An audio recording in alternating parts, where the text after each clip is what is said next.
I got quite a lot of feedback from that last video. We touched upon religion a little bit and got into Buddhism. I know that's not something that's really, commonplace, and it's not something that's generally accepted because we don't know what it is. And that's definitely common. But I was the same way. I was, get the fuck away from me. We don't worship Buddha. Uh, there is no Buddha that you worship. Buddha was a guy that was the very first man who transmitted that information to another man. And the man that received that transmission became the first emperor of China. I mean, that's how the royal lineage started in China. Was there some guy that Buddha had this information? He gave it to another guy, and Buddha just known and saw him again. But he taught the first person. That first person he taught became the first emperor of China and established the royal lineage there. Same way in India. And so there's something sort of majestic and mysterious about it that is historically accurate. So there's that as well. I wanted to touch upon something intrinsically important to me to establish something that has been lost. I touched upon the Confederate flag and things I did in my past that I thought were cool because it was a way of helping the proletariat people in my area, the poor people, and those who were, in my view, were oppressed in my region. So that's my way of looking at it as a person who has always seen himself as quote unquote pure white in the mirror. I'm not at all. According to some people, according to others, it's hard to tell. But that's the way the existential nature of different beings are by the just their mode of being, the way they perceive facial shapes, the way there's going back a long time ago, and that every race does that. No big deal. I mean, the biological taxonomy is such that you have kingdom, phylum, genus, species, and then you have further divisions within species. You have subspecies. And there's 3 or 4 down, and then you get to race. So race is not like comparing parrots versus penguins. It's like saying there are different types of birds. It's like finding parrot, and there's different varieties of parrot.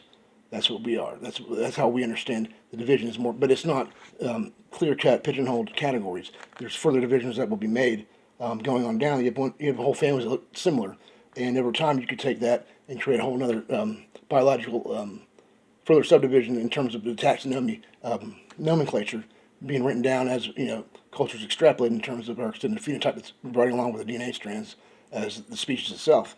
But I want to touch upon something I learned about. I read every Tom Clancy novel from The Hunt for Red October all the way through Red Rabbit, and that data collection is very, I would call it not enlightening but enriching is one way to look at it. I changed up my covering a little bit so I look maybe a little bit more receivable in terms of just being able to project something that might be more welcoming to, I guess I got a lot of black people interested. I want to touch on something called Vadun. And what is that? Why? I learned about it. It wasn't one of the original Tom Clancy novels, but it was one of the novelettes. So he does them. They're not smaller books, but they're different categories of books called Mission of Honor. And it's about the history of Africa. And it's so fascinating how there's a whitewash now saying that the European man and his division of his groups, different language sections and regions and geopolitical organization, it translates to every race, including Africa. And what was the history of that continent before? Why is there no written language today that's native to the continent?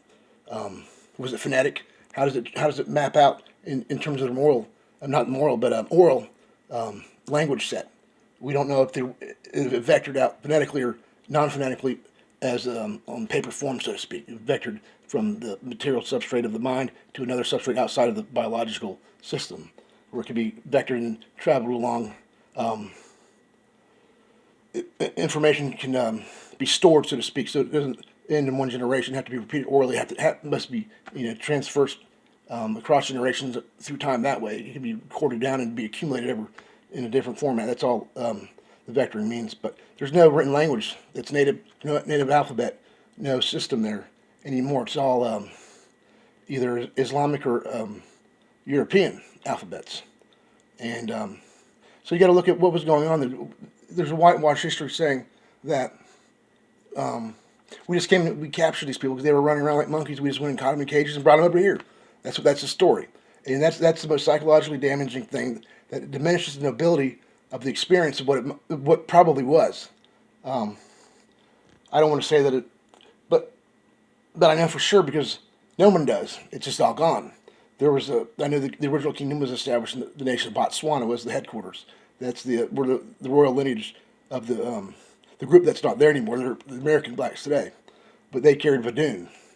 That was sometimes we pronounce it voodoo, but all that's known of it are a few of a few of the customs that survived by the oldest generation to the very youngest ones. And once they got over here, there's very little actual content translated in terms of the actual mechanics of it. But it was the variation of Buddhism in terms of the structure that they believed that the universe had in its most broad sense that we got from a little bit, the Appalachian regions and the Mississippi Gulf area and things from people that were still speaking the native tongue before everything got put into English. So there's little aspects about the way they thought about the relation of the mind to the dead. They would they had customs. They weren't. It was like having a Christmas tree. It wasn't anything about Jesus or anything like that. Some of the basic things, but they do point to what was there. If you laid flat on your way, you could have different dreams. If you wanted to have a dream about your dead relatives that you were missing, make sure you slept directly on your back, because when the mind sucked back into space, which was where dead people were, which is into the ground,